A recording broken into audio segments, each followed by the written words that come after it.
Sallallahu ala Muhammad Sallallahu alaihi wasallam Sallallahu ala Muhammad Sallallahu alaihi wasallam.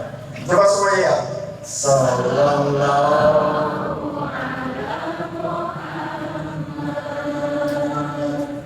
Sallallahu alaihi wasallam Sallallahu ala Muhammad Sallallahu alaihi wasallam. Bismillahirrahmanirrahim. Assalamualaikum warahmatullahi wabarakatuh. Assalamualaikum warahmatullahi wabarakatuh. Alhamdulillah, wassalatu wassalamu ala asrofil anbiya'i wal mursalin Sayyidina wa maulana Muhammadin wa ala alihi washabihi ajma'in. Amma ba'du. Untuk yang pertama kali yang sangat saya hormati, Forum Komunikasi Pimpinan Kecamatan Pinongko Sosok Agungnya Bapak Samad yang sudah bersama kita, Bapak Dan Ramil, kemudian dari Korwil Pendidikan, kemudian dari kepolisian, dan juga dari segenap kepengurusan yayasan, kepala madrasah, teman-teman Dewan Asad kalau tidak, ketua paguyuban, dan semua elemen yang mengambil poro-poro para kebijakan yang terkait dengan SDT Al-Falah yang tidak mungkin saya bisa menyebutkan satu persatu. Tak lupa juga yang sangat saya banggakan, seluruh wali santri dari kelas 1 sampai dengan kelas 6 yang insya Allah rahmati dan Allah berkahi. Alhamdulillah, untuk yang pertama kali izinkan saya derek matur jazakumullah khairan katsiran. Saya tak derek matur ngaturaken panuwun. Terima kasih yang tak terhingga, karena saya percaya pada pagi siang hari yang penuh berkah ini banyak aktivitas, pekerjaan, kegiatan yang menyantikan. Kalau kita tahu dengan dari koper ubah-ubah, dari koper masak, namun dari royal atau dari partai hijau. Akhirnya secara pribadi pula saya hanya mampu mendoakan mudah-mudahan menjadi ladang pahala untuk penyelenggara semuanya. Dan sudah selayaknya, sepatutnya dan sepantasnya sebagai manusia yang fakir jauh dari kata sempurna, kita menyadarkan diri kita kepada zat yang maha sempurna. Terbukti karena berbagai macam kemurahan yang Allah limpahkan berikan pada kita, kita diizinkan duduk dalam sebuah majelis yang insya Allah muliakan. Salawat dan salam kita haturkan kepada junjungan kita Nabi Agung Nabi Allah Nabi Muhammad, dengan harapan kita semuanya kelak akan mendapatkan syafaatnya di yaumil kiamah nanti. Allahumma kalau aminnya penuh semangat, insya Allah utang kita dibereskan. Inilah bukti kalau utang kita lagi banyak bayar. Tapi pada hari ini saya cukup bangga karena saya di tengah-tengah orang-orang hebat. Bagaimana tidak, saat ini kita sedang berjuang melawan harga beras yang cukup tinggi. Ini tugasnya Pak Camat untuk mengendalikan. Berjuang di tengah-tengah yang namanya Harbolnas memiliki Hari Kondangan Nasional. Jadi banyak ulung dan sebagainya. Nah, tapi saya percaya badai pasti berlalu. Apa kabar jamaah semuanya? Sehat? Sehat awak ini, orang sehat pikirin. Oke, ini adalah kali yang ketiga saya sowan di SDT Al-Falah Sambi. Dulu bersama-sama dengan tim gugus tugas COVID ya, kabupaten untuk memberikan penyuluhan kapasitas akibat pandemi. Kemudian yang kedua kemarin kajian yang ada di Masjid Meninggal. Dan yang ketiga hari ini saya pertama kali mengucapkan terima kasih kepada seluruh panitia yang kembali mempercayakan pada diri saya. Sering-sering mawon Ustaz untuk mengundang saya. Ya, dari tempat dulu ya, teman-teman tak lama nama saya, barangkali memang sudah ada yang 1-2 orang bertemu dengan saya. Nama saya Eri Prasetya. Sekarang saya tinggal di Kecamatan Colomadu, Karanganyar. Kemudian pekerjaan sehari-hari sebagai psikolog anak. Saya di sebuah rumah sakit internasional yang ada di Surakarta. Kemudian kompetensi saya tentang perkembangan anak. Saya percaya di sini banyak para alim, para guru-guru ini, para alim semuanya orang-orang hebat yang kapasitasnya lebih daripada saya. Bukannya saya menggurui atau mengajari. Kalau ada yang baik di tempat ini, insya Allah itu semata-mata bersumber dari Allah. Lisan saya ini hanya dipakai dan digunakan. Namun kalau ada salahnya dari saya, mohon dimaafkan. Saya adalah pribadi yang jauh dari kata sempurna. Sebelum dimulai, ayah bunda semuanya, para parents semuanya, ini judul yang luar biasa yang diberikan pada saya, yaitu mendidik dengan hati di era digital. Kemarin diajukan ke saya baru beberapa hari yang lalu menjelang parenting menikah, dan saya tidak menanyakan siapa yang dididik. Iseng dididik jadi bujone, mau anaknya dan sebagainya. Dan seperti itu jadi objeknya. Karena ini di era digital jelas sekali. Semenjak pandemi itu saya bersyukur, karena dulu sebelum masa pandemi saya itu rata-rata 1 bulan hanya menangani pasien anak sekitar 4-5 saja. Tapi sekarang semenjak pandemi ini saya menangani pasien bisa 20-25. Jadi hitungannya keluar itu biasanya elek. Pangapunten anak keluar itu dibayar sing rumah sakit yang bukan gak ada pasien kan dipakai bodoh. Nah jadi tapi nanti saya akan sampaikan beberapa pengalaman yang luar biasa semenjak saya menangani anak-anak, terutama dampak gadget yang luar biasa ini kepada anak-anak. Namun sebelum dimulai, dimanapun tempat saya itu selalu minta syarat supaya apa? Satu, efektif. Yang kedua, saya percaya tidak mudah menyelenggarakan acara menikah. Terus ketika jangan mundur nanti biar membawa banyak hal yang dapatkan di sini. Syaratnya apa Ustaz? Saya mau tanya, jenengan menegak di kursi jenengan ini kira-kira sudah dalam keadaan sadar atau modern? Kalau sadar, Ustaz sadar beratangan ini dengan seperti itu. Tolong filter anti sadar dulu menurut ilmu psikologi, karena ini penting untuk ekspresi radikal. Sadar adalah, monggo. Pakai gerakan tangan. 1, 2, 3, yuk. Menyatunya. Badan. Jangan. Pikiran. Sambil dimaknai bareng-bareng sama saya dihayati kalimat ini. 1, 2, 3. Sadar adalah menyatunya badan dengan pikiran. Kalau timur-timur tergesipun sadar, artinya sadar itu nyali sini.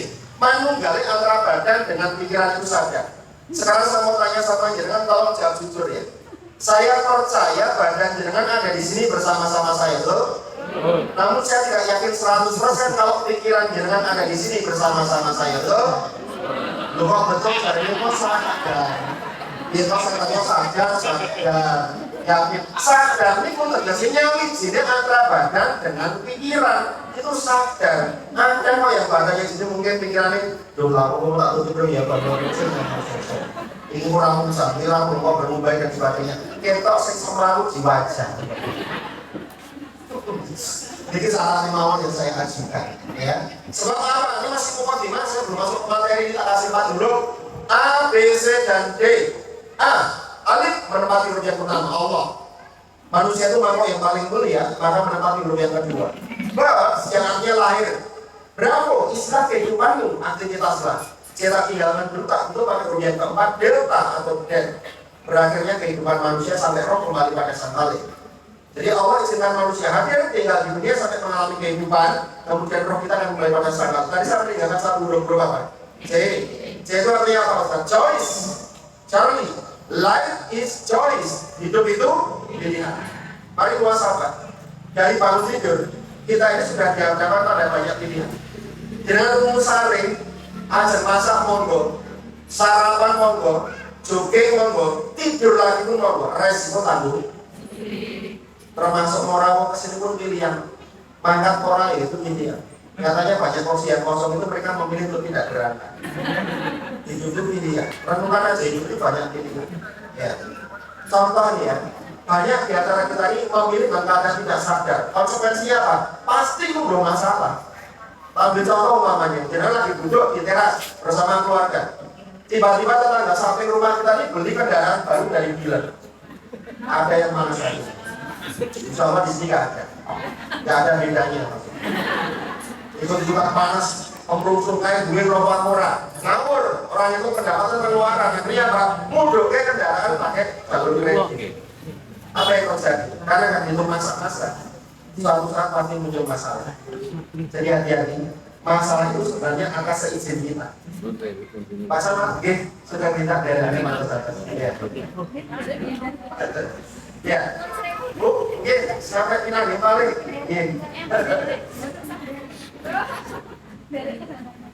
Ya, udah kan. Ya. Nah, selanjutnya kembali ya. Jadi sekali lagi, masalah itu hadir, masalah itu datang atas seizin kita. Allah hanya merahmati apa yang Dia dengan putuskan. Maka tolong jadilah pribadi yang sadar. Oh, kalau aku milih semacam ini konsekuensinya bagaimana? Oh, kalau aku milih semacam ini resikonya bagaimana? Itu hidup dengan penuh sadar. Kita sepele ini soal dikali. Maka penyanyi dulu, orang tua dulu kita bahkan mereka itu punya sasmito. Katanya kalau misalnya mau jalan tiba-tiba banyak bocor, mungkin orang yang mau ditemui di sana itu nggak ada. Sampai seperti itu. Jadi konsep psikologi itu yang pertama itu sadar dulu. Ya, sadar kita ini hambanya Allah, makhluknya Allah. Kemana kita akan kembali dan sebagainya. Nah, ini masih mukadimah yang saya bilang sama jadi sehingga kalau ada majelis-majelis semacam ini, dengan itu pastikan duduk dalam keadaan kosongkan pikiran, kemudian biarkan orang yang berbicara itu menyampaikan. Dan yang kedua, jangan pernah biar siapa yang berbicara, tapi lihatlah apa yang dia bicarakan. Saya percaya di sini banyak orang-orang yang segudang ilmunya, tapi biarkan ketika ada kesempatan untuk mendapatkan ilmu, ayo saling berbagi. Dan ada saatnya saya belajar dari jenengan, dan ada saatnya mungkin suatu ketika jenengan akan belajar juga dari pengalaman saya. Baik, kita akan masuk ke satu materi, yaitu mendidik anak dengan hati di era digital. Ada baiknya, ini sangat penting sekali sebagai fundamental, sebagai basic. Nanti sebelum saya akan banyak bicara tentang dampak dari handphone yang kita genggam ini pada anak-anak kita. Kita perlu mengetahui bahwa sangat harus dipahami pernikahan itu ada sebuah basic ibadah, dan ibadah yang paling panjang itu adalah pernikahan. Sekali lagi, ibadah yang paling panjang itu adalah pernikahan. Coba kalau kita punya anak lahir cepat langsung soli maupun solihah, dari mana kita dapatkan pahala kesabaran? Coba kalau kita punya suami langsung soli, dari mana kita dapatkan pahala kesabaran? Perlu ilmu untuk memulai ini semuanya. Yuk kita lihat perjalanan pernikahan kita terlebih dahulu sebelum kita menggapai ridhonya Allah melalui ibadah dalam rumah tangga kita, yaitu yang berupa pernikahan. Ayah bunda semuanya, saya baru memahami, saya baru mengerti. Ternyata ketika orang ta'aruf, ketika orang mengenal satu sama lain atau istilahnya pacaran, itu ada doanya. Dan ini saya temukan di hadis riwayat Ibnu Majah.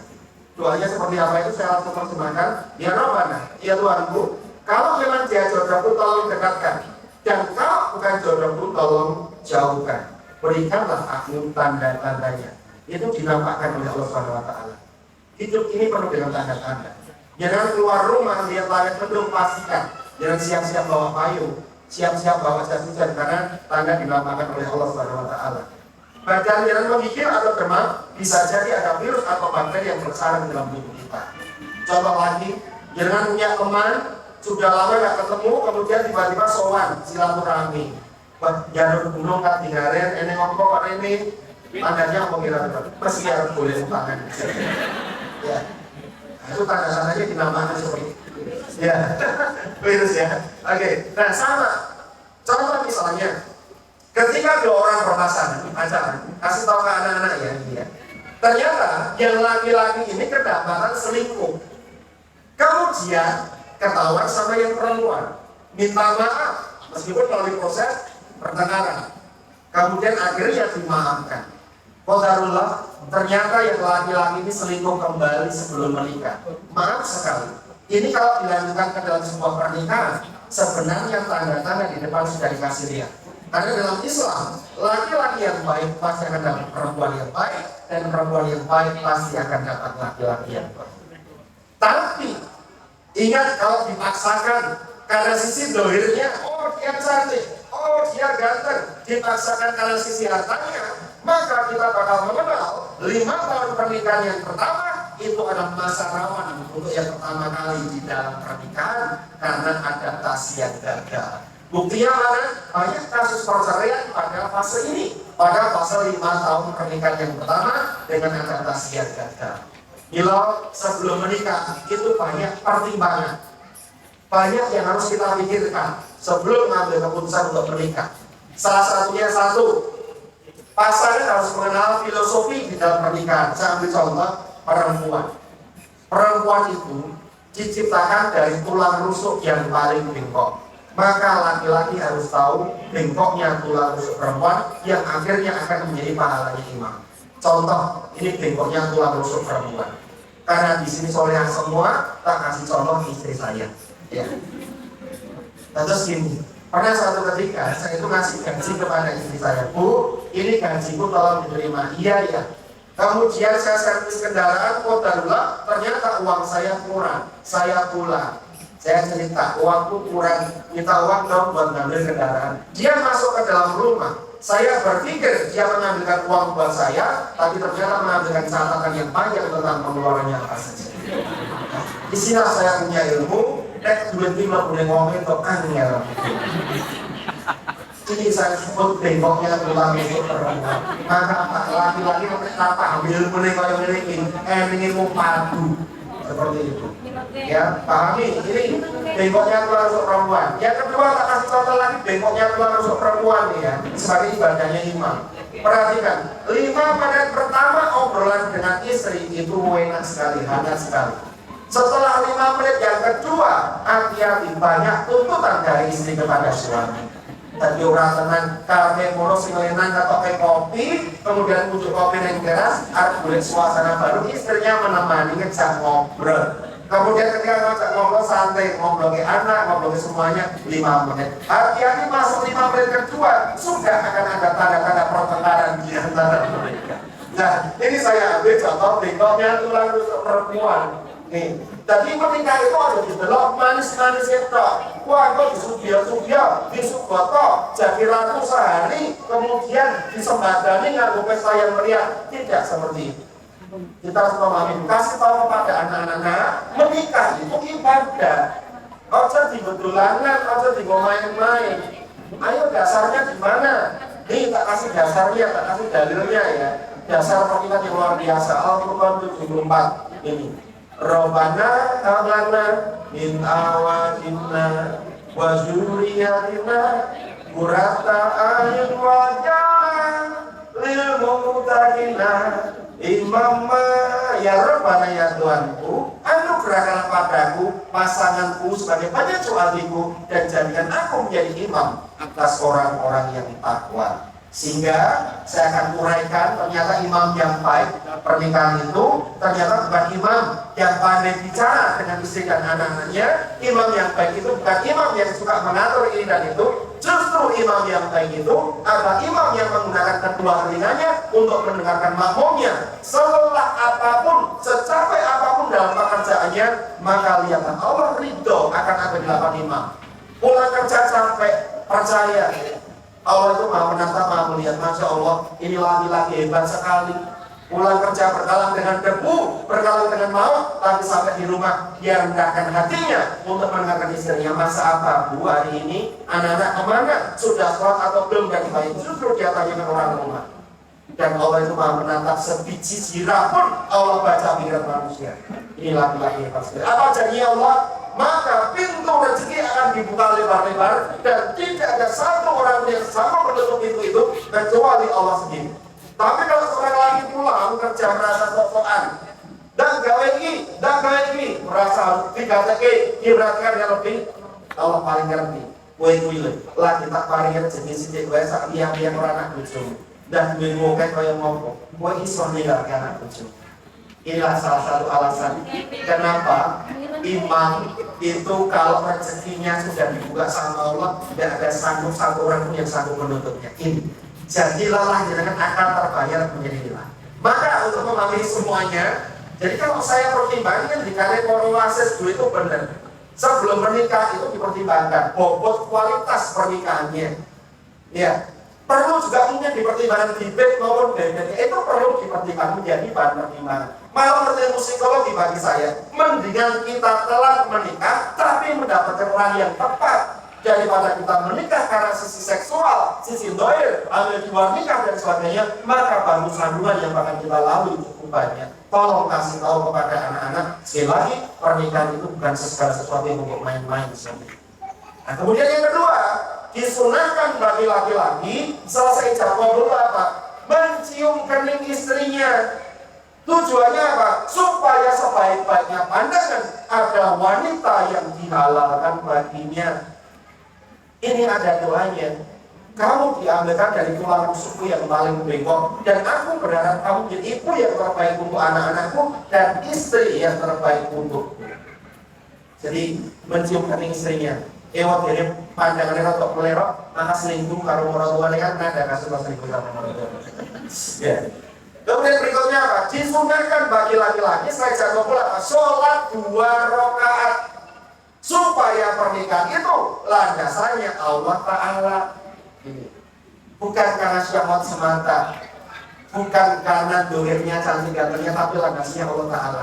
Semua kalau sama-sama menikah landasnya Allah Ta'ala, Masya Allah. Seorang istri meskipun kagungan suami sekasar apapun, suami yang pekerjaannya maksiat tapi dia ikhlas dia melayani suaminya, insya Allah pintu surga akan terbuka bagi perempuan tersebut. Ikhlas untuk melakukannya. Jadi sama-sama lah untuk melakukan yang terbaik ibadah dalam rumah tangga kita. Sampai pada akhirnya Allah kasih kepercayaan kita menimang buah hati, dikasih momongan. Yuk saya bahas dulu di fase usia golden age, anak usia emas sampai dengan tantangannya nanti ya. Ya, ini sebagai landasan. Sama tanya, kenapa anak usia emas itu selalu dihitung dari usia 0? Kenapa bukan dihitung dari usia 1? Kita orang mukmin harus paham, jangan sebuah teori saja. Dan saya mendapati secara luar biasa dan tantangan bagi saya. Ternyata mendidik anak itu bukan semenjak anak lahir di dunia, tapi semenjak Allah tiupkan roh dalam rahim seorang ibu, pendidikan karakter itu sudah terbentuk. Teori Ustaz, mana buktinya? Saya buktikan. Ikatan batin ibu sama anak itu kuat sekali. Dalam bahasa psikologi namanya limbik. Tak kasih contoh limbik. Misalnya kita baru saja melahirkan anak di fase menyusui. Tiba-tiba kita punya masalah besar. Pertanyaan saya, kira-kira bayi yang susu itu rela apa mboten? Lah apakah ini karena jin Pak? Mboten jin yang dengan begini. Ini bukan kerjanya jin, bukan. Lah logikanya repot, ini logikanya. Ketika manusia itu tremor, banyak masalah, maka otak kita yang harusnya banyak endorfin, hormon bahagia, tapi kalah sama hormon kortisol sama adrenalin. Bahkan pada fase tertentu, reaksi senyawa kimia ini akan menghasilkan salah satunya apa? Asam klorida. Padahal lambung jenengan sudah punya asam klorida, karena tugasnya membunuh bakteri dan virus yang masuk bersama-sama dengan makanan. Nah, ketika diproduksi terus oleh otak, jadinya gastritis, esophagus, reflux, lambung dan tidak kuat, mulai naik itu asam klorida. Kalau naik ke paru-paru sesek, kalau naik ke jantung anxiety, psikosepenia, ketakutan akan sesuatu, takut sampai insomnia nggak bisa tidur. Loh lantas apa dengan hubungannya dia menyusui? Maka produksi air susu ibu terganggu, orang enak rasanya, beda ketika ibu dalam keadaan bahagia dan nyaman dan tenang. Milo besok kalau keadaan semacam itu, rasa bingung boleh bodong-bodong, bingung sapi, boleh atusan hewan sing kirang-kirang, men saya tenang ini. Pun niku izin. Dadi rasa perno-perno ya. Dadi bukan Tuhan sing kaya menapa pikirangi sing nganggo rasional bae, sing nganggo logika. Nah, seperti itu. Nah, yang saya pernah melakukan disertasi penelitian terhadap 25 ibu hamil. Saya ambil di Rutan Waru, itu ada beberapa napi yang ada di Surabaya sana itu dalam keadaan hamil. Saya ambil juga sampel di rumah sakit Sujarwati, rumah sakitnya rekamannya UGGJ. Saya ambil di panti rehabilitasi, ada anak yang diperkosa bapaknya, ada anak yang diperkosa mamanya. Saya pengen tahu dampaknya apa untuk tumbuh kembang anaknya nanti. Secara fisik, mereka lainnya normal seperti anak-anak yang lain. Tapi secara psikis, Masya Allah, saya banyak mendapati di antara mereka perilaku tantrum yang berlebihan, yang mengarah kepada spektrum autis. Salah satunya apa? Bipolar disorder, sindrom metabolik, sindrom parsial, sampai perilaku ideal, sampai berkembang terus. Disitulah saya simpulkan dalam buku saya yang pernah saya tuliskan. Ternyata rahim yang taat kepada Allah itu akan menghasilkan anak-anak yang taat kepada Allah. Tolong kasih tahu kepada anak-anak kita, kondisi tenang batin seorang ibu saat hamil itu berpengaruh pada tumbuh kembang anak-anak kita. Jadi tolong ya, suami istri harus pahami semuanya, kasih tahu kepada anak. Inilah gunanya yang paling penting. Yang tadinya mungkin yang belum memahami, akhirnya memahami. Ketenangan batin sholat itu saat hamil.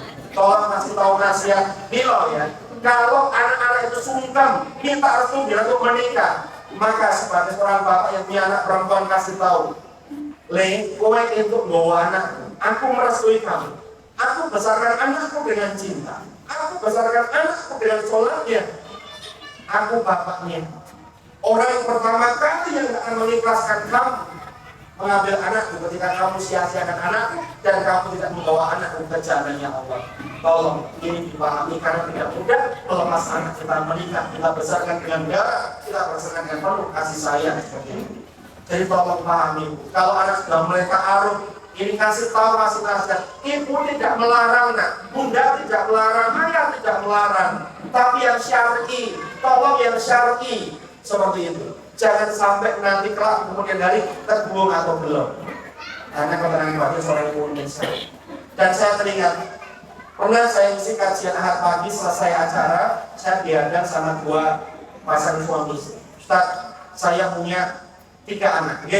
Anak baru pulang SMA kelas kali. Adiknya SMP kelas 5, SMP kelas 2, adiknya SD kelas 5. Masalahnya apa?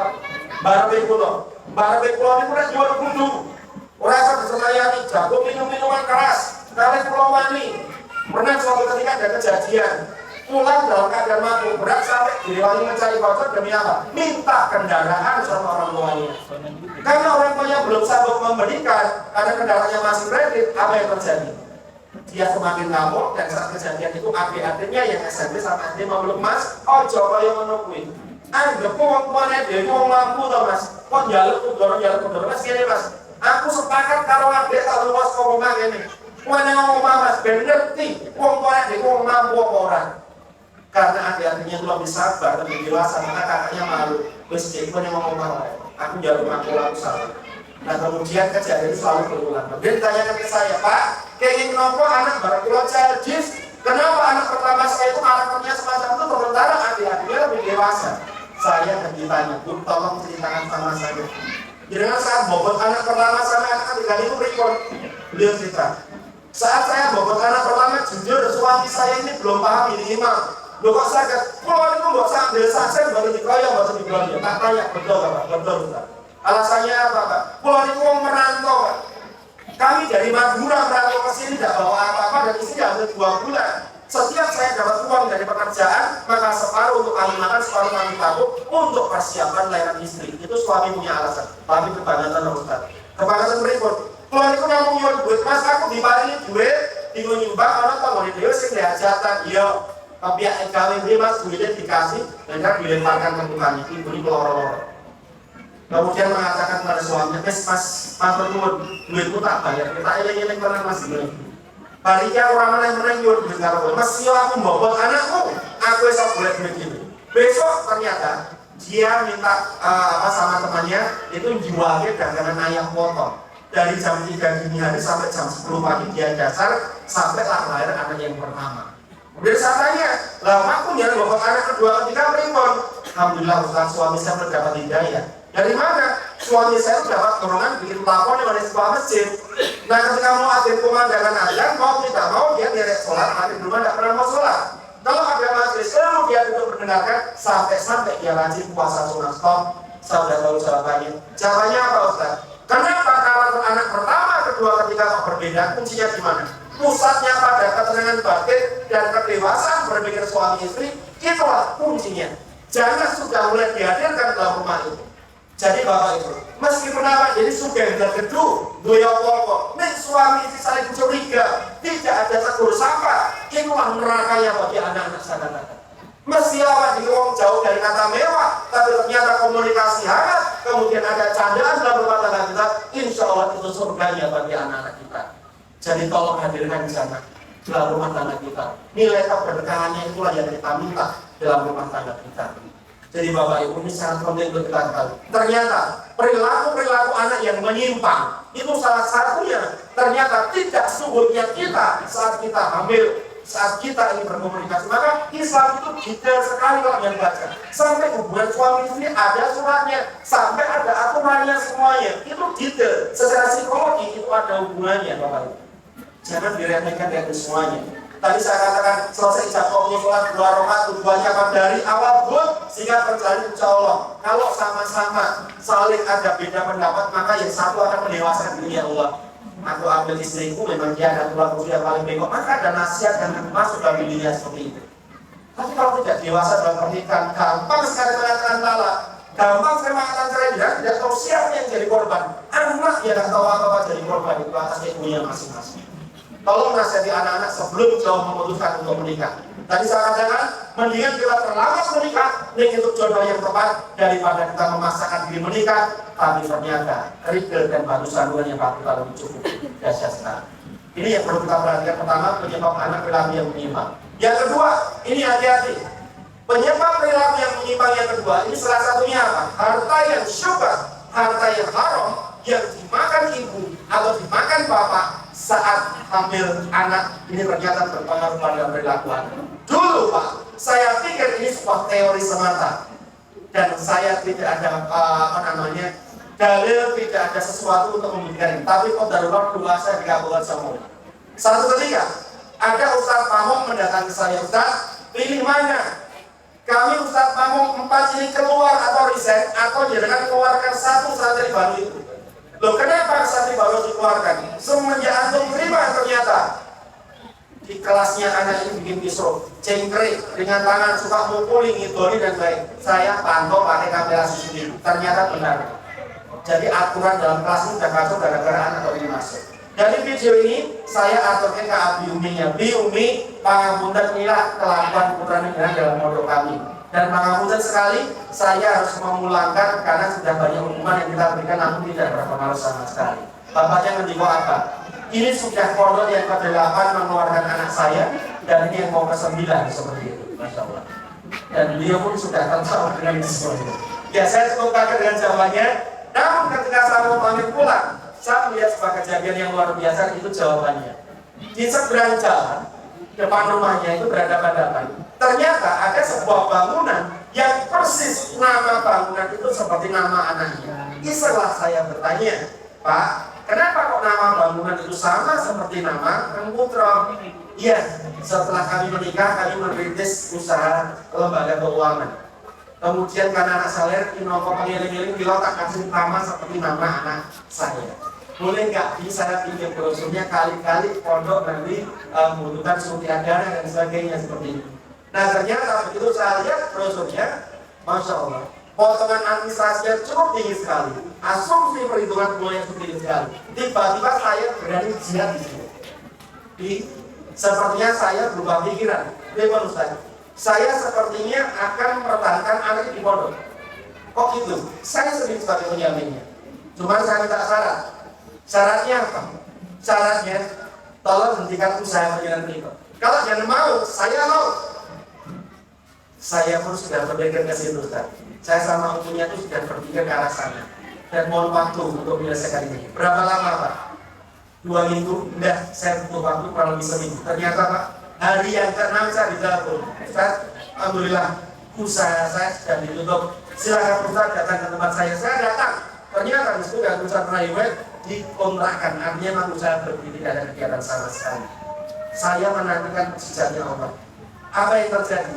Beberapa saat kemudian, anak yang mau saya keluarkan ini ternyata secara refleks, secara spontan, dia suka membangunkan temannya untuk sholat di sepertiga malam, mengingatkan untuk sholat di sepertiga malam yang terakhir. Yang kedua, dia yang suka mengambil mic untuk jadi muadzin di masjid besar kami, di pondok kami. Dan yang ketiga, penghafal juz tercepat adalah anak yang mau saya keluarkan. Karena apa? Nasabnya putus. Hati-hati dengan nasab. Saya pernah belajar sama seorang profesor, guru besar Universitas Gadjah Mada. Ternyata nasab itu harus diputus. Karena ada kemungkinan ketika orang tuanya dulu bercerai dan anak menganggap perceraian mereka baik-baik saja, maka anak nanti pun akan menirukan apa yang orang tua lakukan terdahulu. Ketika nasabnya orang tua suka mabuk-mabukan minuman keras dan mereka kelihatan baik-baik saja, maka anak pun akan melakukan hal yang serupa. Nasab itu harus diputus. Tolong ingat kembali, apa yang telah kita lakukan itu akan diturunkan generasi setelah kita nanti. Maka berkorbanlah atas dasar. Separah apapun pernikahan kita, seburuk apapun pernikahan kita, tolong pertahankan pernikahan itu supaya anak tidak meniru apa yang dibuat sama orang tuanya. Jadi menjadi bahan pertimbangan lagi bagi orang tua, seberat apapun yang kita lalui, sehebat apapun yang kita hadapi, tolong pertahankan supaya anak-anak memanggil semuanya. Nah, barulah kita tahu bahwa ternyata ketika kita dikasih amanah untuk anak, inilah pahala yang luar biasa bagi orang tua. Tadi saya katakan, coba kalau kita punya anak lahir langsung soleh maupun soleha, dari mana kita dapatkan pahala kesabaran? Sekarang mari kita bicara tantangan. Tantangan terbesar mendidik anak di era ini. Sebelum saya bicara di era digital, ada masalah yang lebih besar daripada ini semuanya. Yang pertama nih, hati-hati. Menurut kami para psikolog anak ini mengatakan tingkat degradasi moral anak di peradaban ini sangat tinggi sekali. Salah satunya apa? Budaya bohong, budaya ngapusi, atau budaya borong. Ini ternyata setelah kami resum mencapai angka 87%. Lah kalau calon-calon pemimpin bangsa sudah kayak gini, anak-anak kita nanti mau dibawa kemana bangsa ini? Mari kita cari tahu dulu penyebab anak borong itu nopo, penyebab anak bohong itu nopo. Menurut saya ini penting sekali yang harus saya sampaikan, penting banget ya. Ini penyebab anak bohong. Saya mau tanya dulu sama Bu, jujur nih, jenengan yang suka mendampingi anak di rumah. Kalau anak dapat tugas dari gurunya, PR, ulangan harian, atau apapun namanya, apalagi saat pandemi kemarin ya, anak-anak virtual, Zoom atau daring, jujur, siapa yang mengerjakannya? Orang tuanya. Iya, betul atau betul? Iya, karena saya tahu niat dia itu baik dan di sini anak apik ya, biar nilai anak bagus kan? Oke, mari saya ilustrasikan dulu, tak kasih gambaran dulu. Gambarnya seperti ini. Satu ketika ada seorang anak sedang melihat kupu-kupu keluar dari kepompong. Kok kayaknya kupu-kupu ini susah banget ya keluar dari kepompong. Dia merasa kasihan, masuk ke dalam rumah mengambil gunting. Niatnya menolong kupu-kupu ini. Dipotonglah kepompong ini pelan-pelan. Apa yang terjadi? Kupu-kupu jatuh ke tanah. Enggak mati. Cuma selamanya kupu-kupunya akan merayap terus. Meskipun dia punya sayap, dia nggak bisa terbang sampai kupu ini nanti mati. Lo alasannya apa? Sesungguhnya saat kupu-kupu itu secara alami kesulitan keluar dari kepompongnya, yaitu memakai sayapnya untuk mendorong kepompong. Maka sayapnya terlatih sehingga dia kokoh, kuat bisa terbang tanpa jatuh ke tanah. Dan itu sama dengan anak-anak. Kalau nilai anak dari 100 atau 10, tapi dia suka mengerjakan pakai Google, mengerjakan pakai plagiat atau jiplak supaya tidak dimarahi sama orang tuanya, yang mengerjakan kakaknya, guru lesnya, orang tua bangga dengan nilai 100 atau 10, sesungguhnya orang tua itu sedang memotong sayap-sayapnya anak. Indah nilainya 100 atau 10, tapi dengan kata-kata saya, kupu-kupu tidak pernah bisa terbang. Paham? Tepuk tangan untuk itu dan paham. Jadi, kalau Pak Guru Bu Guru itu ngasih nilai yang kurang sempurna kepada anak, itu bukan berarti mereka membenci anak-anak kita. Tidak. Sesungguhnya mereka sedang melatih kemampuan intelektual anak kita biar menjadi orang-orang yang handal, orang-orang hebat. Coba saya tanya sama jenengan. Jenengan kalau suka teriak-teriak di depan anak, membentak anak, apakah jenengan itu membenci sama anak? Jenengan tahu nggak alasan secara psikologi? Anak yang tumbuh kembang kadang ada shock terapi semacam ini, kelak di kemudian hari dia akan menjadi orang yang bermental kuat, bermental baja. Tapi kalau tidak ada kedisiplinan dari orang tuanya, kata-kata dari orang tuanya, apa yang terjadi? Disudah-sudah, dimanja, dipuji, disanjung-sanjung, maaf sekali. Dunia ini akan lebih kejam daripada apa yang ada di rumah. Sehingga ketika dia punya masalah, kalau tak kuat imannya, lari ke minuman keras. Kemudian melakukan perbuatan-perbuatan yang ada di luar sana. Rata-rata anak yang semacam ini itu ternyata ada dua faktor. Broken home, iya bisa jadi. Yang kedua, lemahnya orang tua dalam mendidik anak. Bel itu pahit bos, tapi khasiatnya luar biasa. Harus kita pahami. Sama seperti kasih sayang Allah pada hambanya. Baca surah Al-Baqarah ayat 155. Akan datang satu waktu aku akan menguji imanmu. Kamu akan kehilangan harta benda, orang-orang yang kamu sayang, termasuk aku berikan penyakit untukmu. Namun berikanlah kabar sukacita bagi orang-orang yang sabar. Sambil contoh penyakit, ketika kita sakit tidak enak sekali, nafsu makan tidak ada, semuanya lemas, kadang berputus asa. Tapi lihatlah kualitas sholat kita. Kadang kita minta ridhonya Allah supaya penyakit kita diangkat. Kualitas sholat kita sampai nangis di ujung sajadah kita untuk minta ridho Allah supaya Allah angkat penyakit kita. Tapi lihatlah, saat kita dalam keadaan tidak sakit, terkadang kita gampangi semuanya itu. Bahkan kita tinggalkan semuanya. Apa iya? Sampai kita menunggu sakit, sampai kualitas ibadah kita ini benar ada. Jadi Bapak Ibu, sekali lagi, bahasa cinta itu tidak harus diuraikan dengan sayang. Bahasa cinta itu tidak harus diuraikan dengan kata-kata romansa atau romantis. Tapi bisa jadi bahasa cinta itu seperti gambarannya kakak dan adik. Lihatlah kakak dan adik itu ketika mereka bertemu akan bertengkar satu sama lain. Itu bahasa cinta ya. Coba kalau nggak percaya pisahkan satu di antara mereka, pasti bolehin di antara mereka. Itu bahasa cinta. Sama seperti dengan sama suami. Dengan itu ketika ketemu di atas 5 menit kadang pagi, itu ya bahasa cinta. Ini kau coba terusannya. Ya, seperti itu. Jadi, yang saya sampai akhirnya pada saatnya anak-anak itu takut bahwa dijipu elek, aku masih dimarahi sama ibu, dikasih punishment sama bapak, apa yang terjadi? Di dalam kelas akhirnya dia jiplak, nyontek, turunan curang demi membahagiakan orang tuanya. Dan jangan tahu ilmu psikologi mengatakan apa? Sekali anak bohong dan tidak ketahuan, maka akan muncul apa? Kebohongan berikutnya. Berawal dari sini. Pola atau yang salah, yang suka memberikan nilai menargetkan pada anak kesempurnaan, tapi anak berproses dengan cara yang salah. Yang saya mungkin, anak kita ini punya sepasang otak, yaitu otak kiri dan otak kanan. Saya akan kasih ciri-ciri. Bakat anak di otak kiri saat tumbuh kembang dan di otak kanan saat tumbuh kembang nanti sampai dewasa itu kayak apa? Saya ambil dulu di otak kiri. Ciri khas anak otak kiri yang kelihatan oleh mata kita itu apa? Yang pertama, kita kenal dengan istilah diskomunikasi. Pada pertumbuhannya, dia akan mengalami fase di mana dia akan kesulitan dalam bicara. Switch gile, cedal, celak, sulit ngomong R, huruf-hurufnya hilang. Hati-hati, ini kemungkinan kecenderungan anak. Kok bisa gitu? Karena motoriknya yang terlalu cepat, yang lemah sensoriknya. Saya sudah 19 tahun menjadi psikolog anak. Ketika melakukan asesmen diagnostik, ternyata orang yang jengkel atau jadi justru IQ-nya di atas rata-rata manusia normal. Ya, saya kasih contoh siapa? Pak Habibie. Pak Habibie itu jengkel atau jadi IQ-nya 140. Thomas Alva Edison, Albert Einstein, Freddie Mercury, orang-orang yang jeniusnya di atas Pak Habibie itu juga jengkel atau jadi. Cuman pesan saya sama yang jangan sekali-kali bilang seperti ke anak, link, woi ini kok cedal, ojo, kopi kapan sekolah air, ya.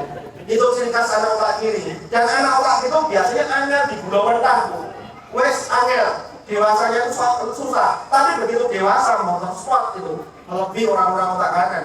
Nih, ciri yang kedua nopo, anak otak kiri ciri yang kedua itu hiperaktif.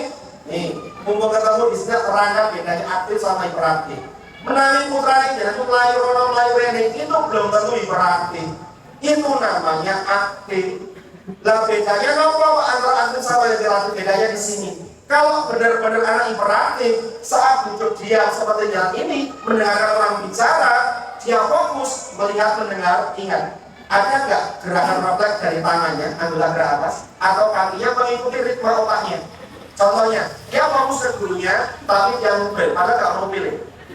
Ini ditaruh nanti balik menek. Yang mati kuku menggerakkan bolpen atau kaki seperti ini, mengikuti ritme otaknya. Ini disebut hiperaktif. Tapi kalau anak lari ke sana lari ke sini itu namanya aktif, bukan hiperaktif. Sorry. Ya, saya hiperaktif kalau lari ke sana itu malah hiperaktif. Betul. Ya. Yang ketiga apa? Ya, biasanya yang ketiga pada fase yang ketiga ini tak kasih otak kanan dulu ya, tak lewati otak kanan dulu ya. Ciri khas anak otak kanan itu biasanya mengalami yang namanya fase slow learner. Slow itu lambat, learn itu belajar. Pangapunten, daya tangkapnya itu lemah. Ya, daya ingatnya lemah. Fisik juga kelihatan lemah, melar ya. Tapi jangan sepelekan loh ya. Anak otak kanan itu ketika ketemu sama orang yang membuat dia behind man in the replace, guru yang tepat, orang tua yang berkualitas, Masya Allah, aspek kognitifnya bagus banget. Maka ketika dia disiplin, punya prestasi dalam belajar, anak otak kanan dapat istilah anak ini pintar karena belajar. Tapi kalau anak otak kiri punya prestasi dalam belajar, disebutlah anak ini cerdas. Jadi kita sama saja tidak sama. Kalau pintar itu anak dibentuk, tapi kalau cerdas sudah punya bakat seperti itu. Dan anak pintar, sepintar apapun putranya dengan, apalagi sekarang ini pakai kurikulum Merdeka Belajar. Saya tiap hari yang mengisi problem penguatan pelajar Pancasila sebagai proyek. Ini nanti putranya dengan di SMA dari kelas 10 naik ke kelas 11, dasar penjurusan yang digunakan bukan nilai Bapak Ibu, tapi apa? Asesmen psikodiagnostik. Kalau anak otak kanan mau sepintar apapun, untuk jurusannya IPS, literatur. Nah, putranya itu meskipun tidak dapat juara, tapi ternyata dasarnya otak kiri, bisa jadi dia dapat fisika, kimia, matematika, biologi, atau IPA. Nah, kalau anak IPA pindah ke IPS, bisa. Tapi kalau anak IPS pindah ke IPA, nggak bisa. Ini loh di sini yang dituntut apa? Proses belajarnya, jangan hasil akhirnya. Pulau niku jadi mesake guru-guru niku nek pas penerimaan rapot S2 niku. Guru niku akan sengaja ngendikan kali dari sampai di kalang-kalang dan wong-wong ora nesu. Wah, aslinya anak kulo niku juara pinter tunggal, kulo mboten akhirnya iki tunggal. Aja tahu apa. Wong-wong mereka takon mana kok yang bilang ya tunggal sak pas iki iki kan. Soalnya kok salah ngomong itu dibully guru ya bayang. Ngomong kok sak iki nekat-nekat. Kok saya itu kalau grup wali murid itu ya harapan saya itu wali murid itu baru kadang malah guru-guru itu dibully sama wali murid besar itu. Rasa deh, guru mana ada cara ini seperti ini. Hati-hati. Nah, jadi ini ingat ya, batu sandungan anak gorok saat ini penyebabnya nih Bu. Milo saat ini Bu, diproses mawon. Nah, terus kalau anak kita ini mungkin dapat belum nilai sempurna, tolong jangan yang tanggung jawab. Artinya, oh mungkin anakku tidak saya dampingi dalam belajarnya. Dievaluasi ya. Baik, sekarang yang keempat, ini tentang gadget, baru saya singgung di sini. Bu, nyun sewu, ini luar biasa sekali. Dulu sebelum masa pandemi, belum ada peristiwa-peristiwa ini. Saya mau tanya, handphone yang kalian pegang, apakah itu diciptakan untuk mainan anak? Itu alat apa? Oke, alat komunikasi ya. Nah, kemudian jenis gadget itu banyak, tidak hanya handphone. Ada tablet, laptop, dan sebagainya. Saya akan ambil handphone saja. Handphone itu bisa bekerja dengan maksimal karena dia punya 4 gelombang elektromagnetik. Tolong tirukan biar tahu ilmunya. Alpha, beta, theta, gamma. Coba tanpa saya. 1, 2, 3. Alpha, beta, theta, gamma. Alpha, beta, theta, gamma. Silakan pelajari. Di kelas 4 sudah ada pelajaran ini. Kalau alpha, beta, theta itu resonansi panjang gelombang itu masih aman dicerna oleh manusia, terutama anak-anak. Karena tingginya gelombangnya hanya 45 MHz sampai 75 MHz, masih lembut. Tapi tanpa jangan sadari, satu-satunya gadget yang punya gamma itu hanya handphone. Coba kalau nggak percaya, kita tuh pakai tablet, sama-sama buat bisa telepon, tapi hasilnya tidak maksimal meskipun providernya sebagus apapun. Nah, gamma itu apa Ustaz? Gamma itu sebenarnya komunikasinya yang luar biasa meskipun providernya tidak semaksimal. Saya ambil contoh gamma itu ya. Coba nanti bikin percobaan di rumah ya. Cari botol yang kosong, tuangkan bensin, hampir penuh. Mari kita bikin percobaan gejala kapilaritas, yaitu menetesnya benda cair melalui pengantar, misalnya tisu, kertas, kapas, atau kain, dimasukin di kelengkeng ini. Kemudian kan netes lagi. Kalau sudah netes bensinnya, dekatkan handphone kita. Kalau percobaan saya nanti masuk ke YouTube saya, channel Dr. Hendy gitu ya. Nah, saya kasih itu tak hilangi, plak, taruh handphone yang dalam keadaan aktif. Rumah boleh, keluar boleh. Tidak ada aturannya. Ya. Mari kita telepon. Oh, ternyata di telepon berkali-kali tidak ada reaksinya apapun karena SOP-nya memang alat komunikasi, maka aman.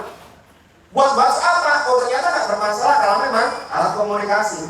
Tapi begitu saya menggunakan untuk main game online, Pak, tidak hitungan 2 menit. Ingat ya, energi itu nggak bisa diciptakan dari sebuah yang di layar gampangnya. Saya nggak tahu kenapa tiba-tiba radiasi kami berjalan. Saya penasaran, saya kasih alat untuk mendeteksi radiasi. Ternyata alat radiasi ini nyala, plak, kita taruh. Apa yang terjadi? Tetesan bensin tadi keluar asap kecil.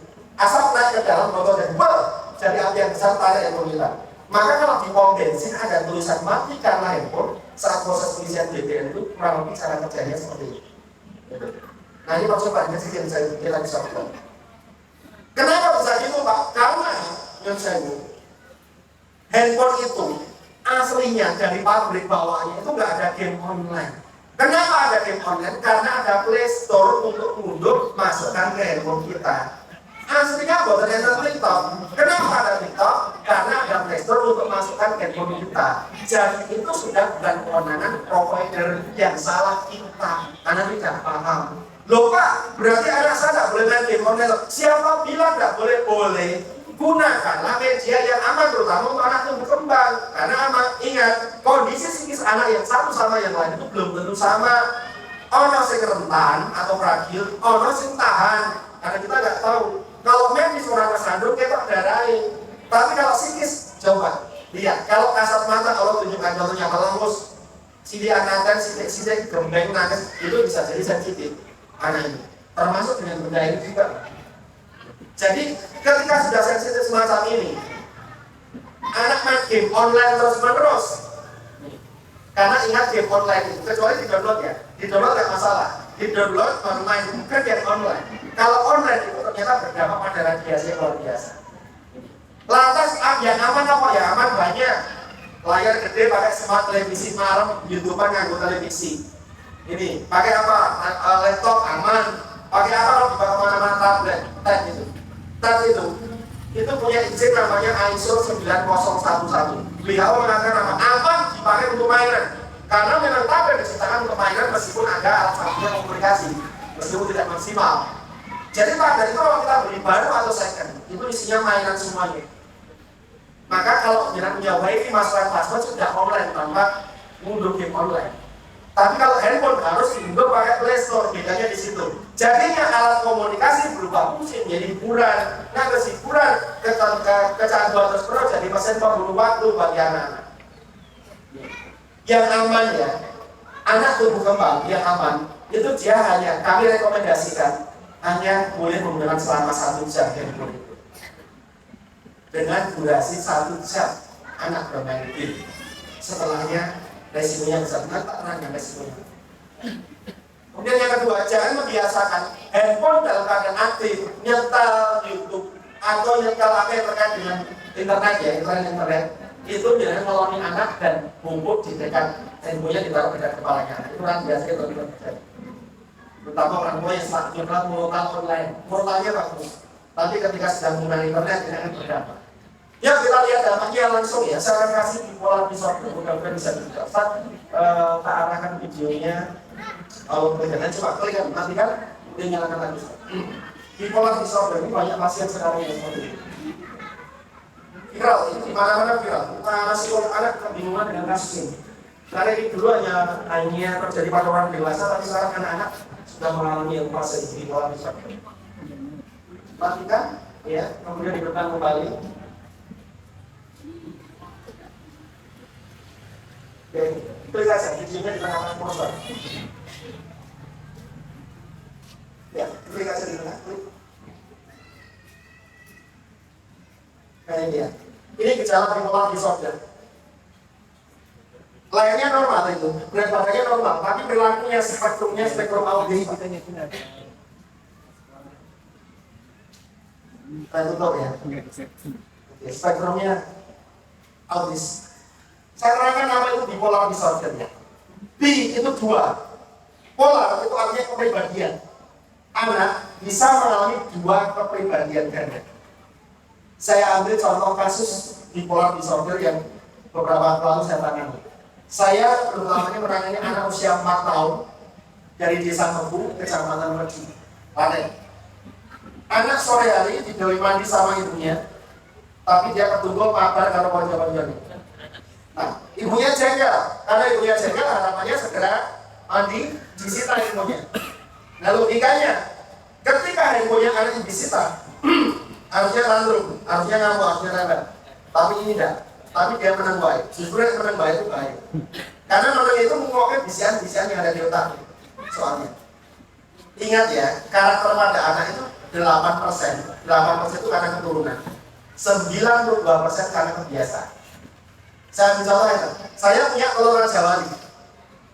Tak ngerengken oleh titik oleh ayam. Netes. Ketika telur Raja Wali nanti netes bentuknya seperti apa? Raja Wali atau titik? Raja Wali. Karena telurnya telur Raja Wali. Tapi lihatlah, kebiasaan Raja Wali kecil nanti sampai mati mengikuti kebiasaan siapa?